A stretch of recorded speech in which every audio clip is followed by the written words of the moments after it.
आता प्रत्येकाने काय करायचं आहे की आपल्या आपल्या ज्या वह्या असतील तर त्या वह्या काढायच्या आहेत आणि पेन जवळ घेऊन आजच्या तासाला तुम्हाला EPC 2 चा सिलेबस समजावून सांगणार आहे, तर तो तुम्हाला लिहून घ्यायचा आहे. EPC 2 हा जो विषय आहे, तर हा विषय नेमका काय आहे याची ओळख आपण मागच्या तासाला थोडीशी केलेली होती की या EPC 2 मध्ये आपल्याला काय शिकायचं आहे. तर त्याचं नाव जे आहे EPC 2 चं हे काय आहे, लाईफ स्किल एज्युकेशन. तर विषयाचं नाव टाकायचं आहे. वही घेऊन तुम्ही सगळेजण बसलेले आहात असं गृहीत धरते मी. आणि स्क्रीन दिसते सर्वांना? हां. तर तुम्हाला EPC 2 ची ओळख आज आपल्याला पूर्णपणे करायची आहे आणि म्हणून तुम्ही वही पेन घेऊन बसलेले असाल असं गृहीत धरून आपल्या विषयाचं नाव आहे लाईफ स्किल एज्युकेशन, ज्याला आपण मराठीत म्हणतो जीवन कौशल्य शिक्षण. मग आता याचे काही ऑब्जेक्टिव्ह दिलेले आहेत. म्हणजे हा पेपर आपल्याला का अभ्यासायचा आहे, तर ते ह्या ऑब्जेक्टिव्ह मधनं आपल्याला लक्षात येतं. त्यातलं पहिलं ऑब्जेक्टिव्ह आहे to develop communication competence in prospective teacher. म्हणजे आता तुम्ही जे काही शिक्षक म्हणून घडत आहात किंवा शिक्षकासाठी ज्या काही आवश्यक क्षमता आहेत तर त्या डेव्हलप करायच्या आहेत किंवा त्या विकसित करायच्या आहेत. पण मग कोणत्या? जीवन जगण्यासाठी किंवा जीवन कौशल्याच्या दृष्टिकोनातनं शिक्षकासाठी सगळ्यात पहिली महत्वाची क्षमता या ठिकाणी सांगितलेली आहे, ती म्हणजे कम्युनिकेशन किंवा ज्याला आपण संवाद कौशल्य म्हणतो. तर या संवाद कौशल्याची क्षमता हा पेपर अभ्यासल्यानंतर तुमच्यामध्ये विकसित होणार आहे. तर हा आपल्या या पेपरचा उद्देश आहे. मग दुसरं सांगितलेलं आहे इथे to equip them to face interviews and group discussion. मग आता शिक्षक या नात्याने आपल्याला अनेक प्रकारच्या मुलाखतींना समोर जायचं आहे. शिक्षकी पेशामध्ये पदार्पण करत असताना BEd ची डिग्री घेतली आणि लगेच तुम्ही लागले असं होत नाही, तर अनेक इंटरव्ह्यू तुम्हाला द्यायचे असतात. अनेक शाळांमध्ये मुलाखतींना तुम्हाला सामोरं जायचं असतं आणि म्हणून मुलाखतींना सामोरं जाण्यासाठी तसंच ग्रुप डिस्कशन जे आहे तर या संदर्भामध्ये तुमच्यामध्ये योग्य अशा क्षमता आणि कौशल्य विकसित करण्याच्या दृष्टिकोनातनं हा पेपर तुम्हाला महत्त्वाचा आहे. कारण या पेपरच्या अभ्यासातनं तुम्ही ग्रुप डिस्कशनमध्ये सहजतेने सहभागी होऊ शकाल आणि इंटरव्ह्यू फेस करताना पण जो काही आत्मविश्वास लागतो किंवा मग आणखी इतरही अनेक कौशल्य आहेत तर ते तुम्हाला या पेपरच्या अभ्यासातनं शिकायला मिळणार आहेत. तिसरं उद्दिष्ट सांगितलेलं आहे ऑब्जेक्टिव्ह या ठिकाणी to create an awareness on ethics and human values. ह्या पेपरमधून तुम्हाला आणखी काय शिकायला मिळणार आहे, तर इथिक्स म्हणजे ज्याला आपण नीतिमूल्य म्हणतो. नीतिमूल्य आणि मानवी दृष्टिकोनातून किंवा ज्याला आपण म्हणतो ना की माणुसकी हे एक महत्त्वाचं मूल्य आहे. तर असे अनेक मूल्य आहे मानवासाठी किंवा मग एकंदरीत संपूर्ण जीवन जगत असताना विविध प्रकारचे मूल्य आपल्या अंगी असणं गरजेचं आहे. काही नैतिक दृष्टिकोनातनं आपल्याला या ठिकाणी लक्षात घ्यायचं आहे. तर ह्या सगळ्यांची जाणीव आपल्याला ह्या पेपरच्या माध्यमातून प्राप्त होणार आहे.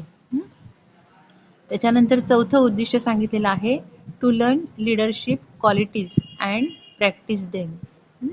आता शिक्षक हा काय असतो, हा सुद्धा एक नेता असतो. तो वर्ग नेता असतो, विद्यार्थ्यांचा नेता असतो आणि म्हणून मग हा जो काही नेता आहे तर ह्या नेत्याला लीडरशिपची काही गुणवैशिष्ट्ये आहेत किंवा नेत्यासाठी आवश्यक असलेली काही गुणवैशिष्ट्ये आहेत. तर या सर्वांचा अभ्यास आणि सराव होणं गरजेचं आहे. बघा तुम्ही आतापर्यंत अनेक सेमिनार दिले असतील तुमच्या ग्रॅज्युएशन पोस्ट ग्रॅज्युएशन लेवलपर्यंत. तर हे सेमिनार देत असताना स्टेजवरती आपण जेव्हा येतो त्यावेळी आपल्याला थोडंसं घाबरायला होतं किंवा मग जे सांगायचं असतं ते राहून जातं. पण शिक्षकी पेशामध्ये आल्यानंतर आपल्याला सगळ्या गोष्टींचा आत्मविश्वास असणं गरजेचं आहे. जे तुम्हाला सांगायचं आहे ते तुम्हाला स्पष्टपणे सांगता आलं पाहिजे किंवा मग आणखी फक्त अध्यापनाच्या दृष्टिकोनातून नाही तर विद्यार्थ्याचा नेता म्हणून तुम्हाला प्रत्येक गोष्टीमध्ये कॉन्फिडन्स जो आहे तर तो असणं गरजेचं आहे. तर अशा रीतीने हा जीवन कौशल्य शिक्षणाचा पेपर आपल्या शिक्षकी पेशासाठी खूप महत्त्वाचा आहे, असं एकंदरीत ह्या ठिकाणी आपल्याला लक्षात येणार आहे. मग आता या पेपरमध्ये एकूण 4 युनिट दिलेले आहे. हा पेपर आपल्याला किती गुणांना अभ्यासायचा आहे, तर हा 50 गुणांसाठी अभ्यासायचा आहे. या पेपरसाठी कोणत्याही प्रकारचे अंतर्गत गुण जे आहे तर हे गुण नाही आहेत, आणि म्हणून तुम्हाला 50 मार्क पूर्ण विद्यापीठ परीक्षेसाठी अभ्यासायचा हा पेपर आहे. मग यामध्ये 4 युनिट आहेत असं आपण आताच बोललो. तर यातलं पहिलं युनिट काय आहे, तर पहिलं युनिट तुम्ही सगळ्यांनी लिहून घ्यायचं आहे. Unit number 1 life skill education, जे आपल्या पेपरचं नाव आहे तेच या ठिकाणी पहिल्या युनिटला दिलेलं आहे. जीवन कौशल्य शिक्षण असं मराठीमध्ये आपल्या या पेपरचं नाव आहे. या पहिल्या युनिटमध्ये 4 सब युनिट आहेत. यातलं पहिलं सब युनिट आहे A life skill education, meaning, definition, nature and concept.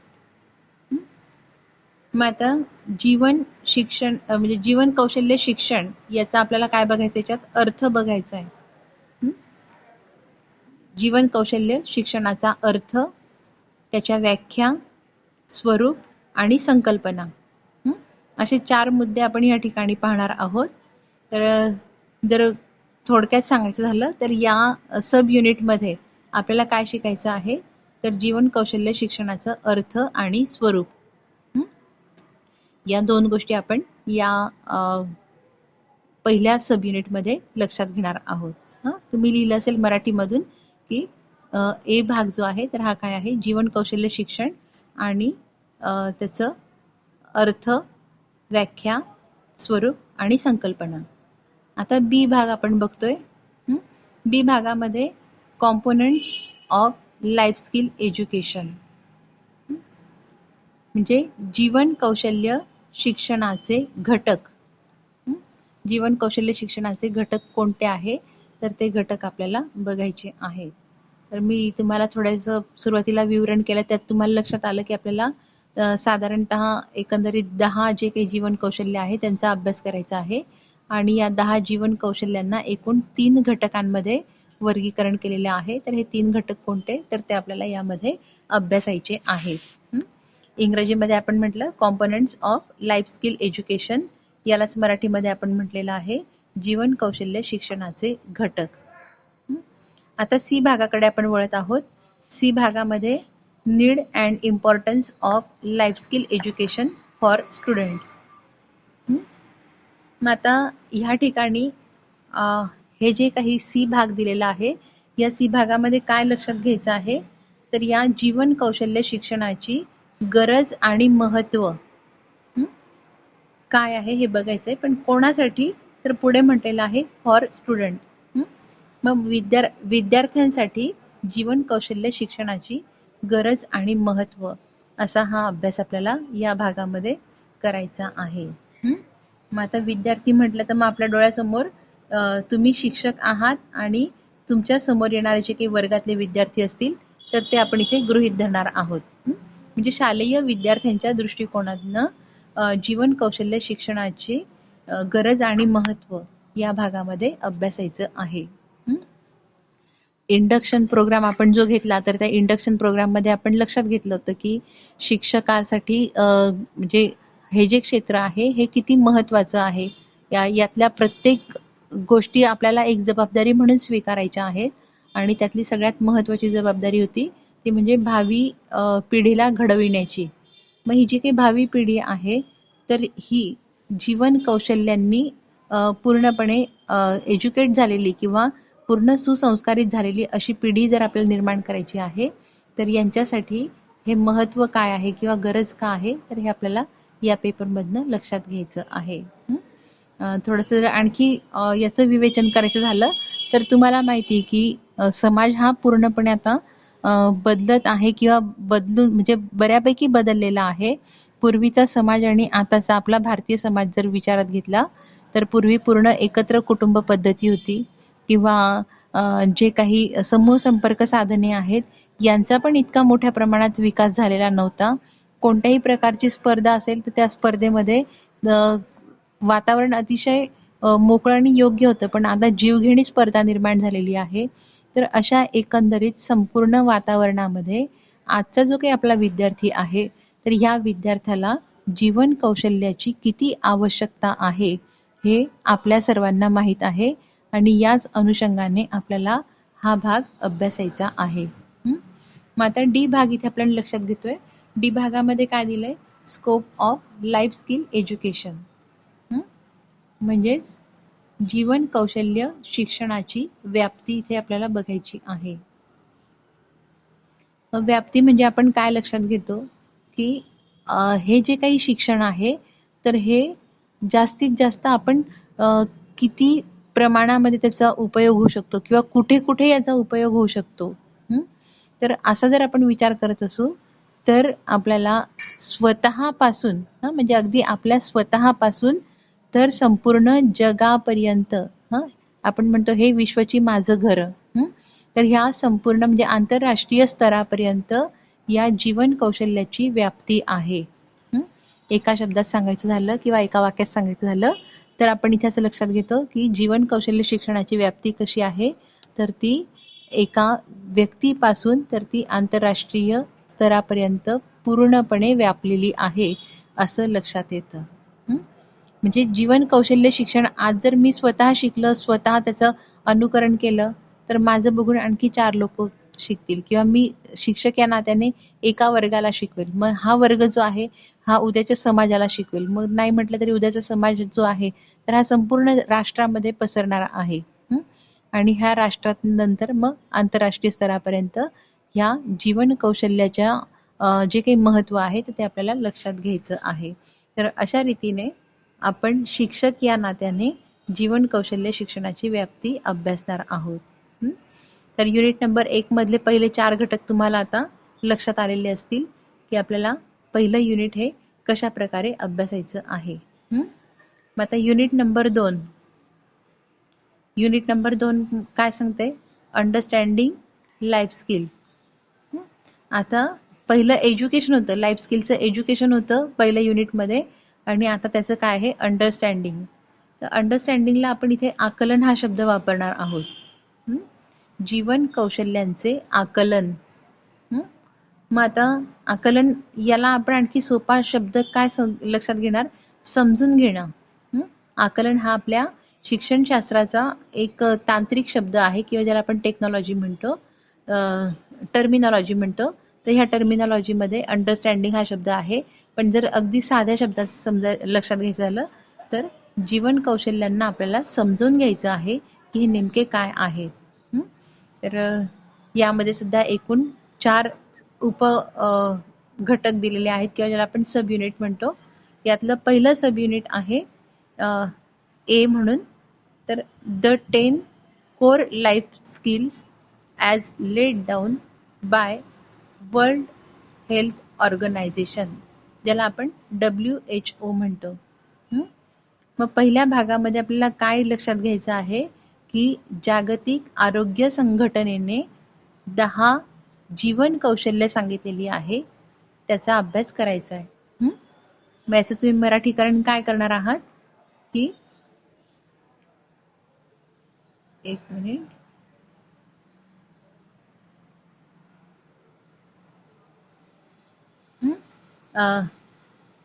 जीवन म्हणजे जागतिक आरोग्य संघटनेने सांगितलेली 10 जीवन कौशल्ये, असं मराठीकरण आपल्याला याचं करायचं आहे. मग आता बी भागामध्ये काय आहे? Methods for imparting life skill education, म्हणजे जीवन कौशल्य शिक्षण देण्यासाठीच्या पद्धती. आपण शिक्षक या नात्याने विद्यार्थ्यांमध्ये जीवन कौशल्यांचं शिक्षण देणार आहोत. मग हे शिक्षण जर द्यायचं आहे तर त्याच्यासाठी काही पद्धती सांगितलेल्या आहेत, ज्याला आपण अध्यापनाच्याही पद्धती म्हणतो. तर या कोणकोणत्या आहेत त्याचा अभ्यास या ठिकाणी आपल्याला करायचा आहे. वरती आपण बघितलं की 10 जीवन कौशल्य जी WHO ने सांगितलेली आहे.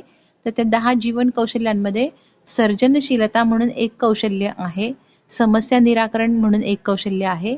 तर याच्यासाठी स्वतंत्र पद्धती आहे, तर त्या पद्धतींचा अभ्यास करायचा आहे. सर्जनशीलता ही जी आहे तर ही विकसित करण्यासाठी आपल्याला ब्रेन स्टॉर्मिंग सारखी पद्धती आहे किंवा मग आणखी रोल प्ले आहे. तर अशा अनेक पद्धती आहेत, तर त्या पद्धतींचा अभ्यास आपल्याला ह्या दुसऱ्या सब युनिटमध्ये करायचा आहे. तर मग याचं मराठीकरण तुम्ही केलेलं असेल की जीवन कौशल्य शिक्षणासाठीच्या पद्धती. आता सी भागाकडे आपण वळत आहोत. सी भाग आहे assessment of life skill education. मग आता हे जे काही असेसमेंट आहे, असेसमेंटला आपण मराठीमध्ये मूल्य निर्धारण म्हणतो. जीवन कौशल्य शिक्षणाचे मूल्य निर्धारण असा हा आपला भाग आहे. तर विद्यार्थ्यांना आपण काय करतो की शिकवतो. आता ठीक आहे की आपल्याला हा पेपर दिला जीवन कौशल्य शिक्षणाचा. मग आता विद्यार्थ्यांमध्ये आपण जीवन कौशल्यांचं शिक्षण मिळवण्याच्या दृष्टिकोनातनं अनेक प्रकारचे उपक्रम करतो, अध्यापनातनं करतो.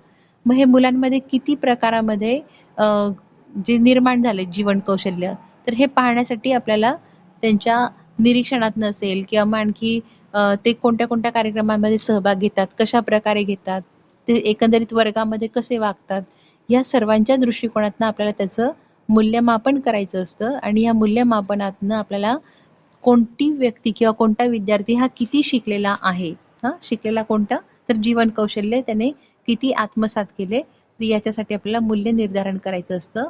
आणि या मूल्य निर्धारणासाठी आपल्याला वेगवेगळ्या प्रकारची साधनं वापरायची असतात, तर त्या साधनांचा अभ्यास इथे आपल्याला करायचा आहे. याचं मराठीकरण केलं असेल तुम्ही, जीवन कौशल्य शिक्षणासाठी किंवा जीवन कौशल्य शिक्षणाचे मूल्य निर्धारण. आता चौथा आणि शेवटचा सब पॉइंट या भागातला युनिट नंबर 2चा, the role of family and school in life skill education. मग आता ह्या भागामध्ये काय सांगितलेलं आहे, तर आपल्याला रोल बघायचा आहे कशाचा, तर फॅमिली आणि स्कूलचा. कशामध्ये, तर जीवन कौशल्य शिक्षणामध्ये. मग याचं मराठीकरण करताना आपण असं करणार आहोत, जीवन कौशल्य शिक्षणामध्ये कुटुंब आणि शाळेची भूमिका. अतिशय महत्त्वाचा भाग आहे हा, की जीवन कौशल्य हे प्रत्येकासाठी खूप महत्त्वाचं आहे. आणि हे जे काही जीवन कौशल्य आहे, तर हे आपल्याला कुठून मिळणार आहे, तर प्रामुख्याने आपलं घर, ज्याला आपण कुटुंब म्हणतो, आणि दुसरं म्हणजे शाळा. तर मग हे शिक्षण देण्यामध्ये या दोघांची भूमिका नेमकी कशी असली पाहिजे किंवा कशी आहे, तर याचा अभ्यास आपल्याला या शेवटच्या सब पॉईंटमध्ये घ्यायचा आहे. मग याच्यानंतर येतं तुमचं युनिट नंबर 3.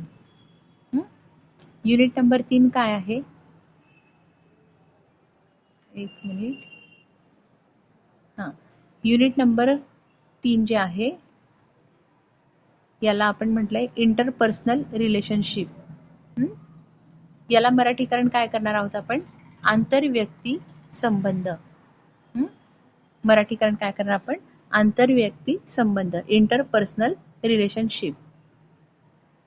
मग आता आंतरव्यक्ती संबंध तुम्हाला माहिती की दोन व्यक्ती जरी बोलत असल्यात तर त्यांच्यामध्ये सुद्धा काय असतो, आंतरव्यक्ती संबंध असतो. मग ह्या दोन व्यक्ती नेहमीच मित्र असतात असं नाही. त्यांच्यामध्ये परस्परांमध्ये काही मतभेद पण असू शकतात किंवा काही वैरी पण असू शकतात किंवा आणखी अनोळखी व्यक्ती पण असू शकतात. मग ह्या प्रत्येका संदर्भात आपण संवाद साधताना किंवा संबंध निर्माण करताना ते म्हणजे चांगल्या किंवा ज्याला आपण हेल्दी म्हणतो, तर अशा स्वरूपाचे रिलेशन निर्माण करण्याच्या दृष्टिकोनातनं हा भाग आपल्याला अभ्यासायचा आहे. याला म्हटलेलं आहे इंटरपर्सनल रिलेशनशिप किंवा आपण आंतरव्यक्ती संबंध अशा स्वरूपामध्ये याचं मराठीकरण केलेलं आहे. मग याचे सुद्धा एकूण 4 भाग तुम्हाला अभ्यासायचे आहेत. या 4 भागांमध्ये पहिला ए जो आहे हा काय सांगतो, relationship with your family and peers. मग शक्यतो आपल्या समोरचा जो विद्यार्थी आहे, तर या विद्यार्थ्याच्या संदर्भात जर आपण विचार केला तर त्याचे संबंध प्रामुख्याने कुठे कुठे असतात, तर एकतर त्याचे समवयस्क मित्र असतात, ज्याला इथे पियर्स म्हटलेलं आहे, आणि दुसरं कुटुंब. या दोघांच्या सोबत तो जवळजवळ त्याचं जे काही बालपण आहे तर ते पूर्ण करत असतो. तर यांच्यामध्ये त्याचा संबंध किती योग्य प्रकारे असला पाहिजे हा भाग आपल्याला अभ्यासायचा आहे. याचं मराठीकरण आपण काय करणार आहोत की विद्यार्थ्याचं युअर म्हणजे आपण इथे विद्यार्थी म्हणून लक्षात घेऊ की विद्यार्थ्याचं कुटुंब आणि समवयस्क मित्र यांच्यासोबतचे संबंध किंवा मग कुटुंब आणि समवयस्क मित्रांसोबतचे तुमचे संबंध. तर आपण इथे शालेय विद्यार्थी म्हणूनच लक्षात घेणार आहोत. ह्या दृष्टिकोनातनं हा भाग आपल्याला अभ्यासायचा आहे. तुम्हाला लक्षात येतंय की मग आता घरामध्ये सुद्धा अनेक सदस्य असतात, अगदी लहानापासून मोठापर्यंत. जर घरामध्ये मोठा मुलगा असेल तर मग त्याच्या खाली आणखी एखादी बहिणी असेल किंवा भाऊ असेल, म्हणजे मग त्याला लहानांशी कसं प्रेमाने वागायचं किंवा मोठे असतील तर मोठ्यांचा आदर कसा करायचा, त्यांच्याशी संवाद साधताना कुठे आपण हक्काने एकदम पटकन बोलून जातो, पण मग ते बोलत असताना त्यांचं मनाला दुखावणं म्हणजे ते दुखणार नाही याची काळजी आपल्याला घ्यायची आहे. किंवा आपले मित्र असतात समवयस्क, तर मग ह्या समवयस्क मित्रांमध्ये सुद्धा सोबत राहताना परस्परांमध्ये आपण सहकार्य कसं केलं पाहिजे, किंवा मग त्यांच्याशी बोलताना वागताना हे कशा प्रकारे वागलं पाहिजे, या सगळ्यांचं म्हणजे संबंध जो आहे तो आपल्याला या भागामध्ये अभ्यासायचा आहे. मग आता बी भाग. बी भागामध्ये काय आहे, the quest setting goal for self. आता इथे सेटिंग गोल म्हटलेलं आहे, ध्येय निश्चिती. हा भाग आपल्याला काय बघायचा आहे तर ध्येय निश्चिती, पण मग कोणासाठी तर सेल्फ म्हणजे स्वतःसाठी, स्वसाठी ध्येय निश्चिती. मराठीकरण काय करणार मी याचं, स्वसाठी ध्येय निश्चिती. तर आता इथे आपल्याकडे 15 आपण सगळेजण आहोत पार्टिसिपंट आपल्या आजच्या व्याख्यानातले. तर ह्या प्रत्येकालाही विचारलं की तुमचं ध्येय काय आहे, तर हे आपल्याला पटकन सांगता येणार नाही. आणि जर सांगता येत असेल तर उत्तम आहे, तर तुमचं ध्येय तुम्ही निश्चित केलेलं आहे. पण मग हे निश्चित केल्यानंतर आपल्याला ते साध्य करण्यासाठी नेमक्या कोणकोणत्या पायऱ्यांनी जायचं आहे, कोणकोणत्या उद्दिष्टे तुमचे पूर्ण होणं गरजेचं आहे, तर त्या पायऱ्या कोणत्या आहेत त्याचा अभ्यास आपल्याला या भागामध्ये करायचा आहे. अतिशय उत्तम असा हा भाग आहे, म्हणजे आपल्या प्रत्येकासाठी शिक्षक या दृष्टिकोनातूनही आपल्याला लक्षात घ्यायचं आहे आणि विद्यार्थ्याला सुद्धा त्याचं ध्येय कसं निश्चित करायचं तर त्या दृष्टिकोनातून आपल्याला हा भाग अभ्यासायचा आहे. आता सी भागाकडे आपण वळतोय. सी भाग काय आहे, इम्पॉर्टन्स ऑफ इंटरपर्सनल रिलेशनशिप. आता इम्पॉर्टन्स म्हणजे महत्व, कशाचं महत्व हे तर आंतरव्यक्ती संबंधांचं महत्व. मग आता आंतरव्यक्ती संबंध काय आहे हे आपण आधीच्या ए भागामध्ये बघतोय, मग त्याचं महत्व काय आहे ते आपल्याला सी भागामध्ये अभ्यासायचं आहे. आता डी भाग. डी भागामध्ये काय दिलेलं आहे, role of family to strengthen interpersonal relationship. मग आता आपण वरच्या एका युनिटमध्ये कुटुंबाची भूमिका तर बघितलेली आहे, पण मग ही कुटुंबाची भूमिका कशासाठी आहे तर इथे पुढे म्हटलंय की जे काही आपले आंतरवैयक्तिक संबंध आहे किंवा आंतरव्यक्ती संबंध आहे, तर याच्या काय म्हणते स्ट्रेंथन म्हणजे ते सक्षम होण्यासाठी, ते विकसित होण्यासाठी, स्ट्रेंथनचा अर्थ या ठिकाणी बलशाली म्हणतो आपण, बलशाली होण्यासाठी किंवा हे आंतरव्यक्ती संबंध जे आहेत तर हे आंतरव्यक्ती संबंध विकसित होण्यासाठी कुटुंबाची भूमिका ही आपल्याला डी भागात बघायची आहे. तुम्ही स्वतःचा विचार जर केला तर आपल्याला सगळ्यात जास्त संस्कार कुठे मिळालेले आहेत तर निश्चितच आपल्या कुटुंबात मिळालेले आहे, हे लक्षात येतं. थोडंसंही आपलं काही चुकलं की आपल्याला पटकन कोण बोलतं तर आपल्या कुटुंबातल्या मोठ्या व्यक्ती बोलतात की नाही हे तू असं करायला नको पाहिजे होतं म्हणून. मग या छोट्या छोट्या गोष्टींमधनं काय होतं की आपल्याला संस्कार मिळत असतात. मग हे जे संस्कार आहे तर हे संस्कार आंतरव्यक्ती संबंधांमध्ये खूप महत्वाचे आहेत, तर याचा अभ्यास आपल्याला या ठिकाणी करायचा आहे. आता युनिट नंबर 4 आपल्या विषयाचं हे शेवटचं युनिट आहे.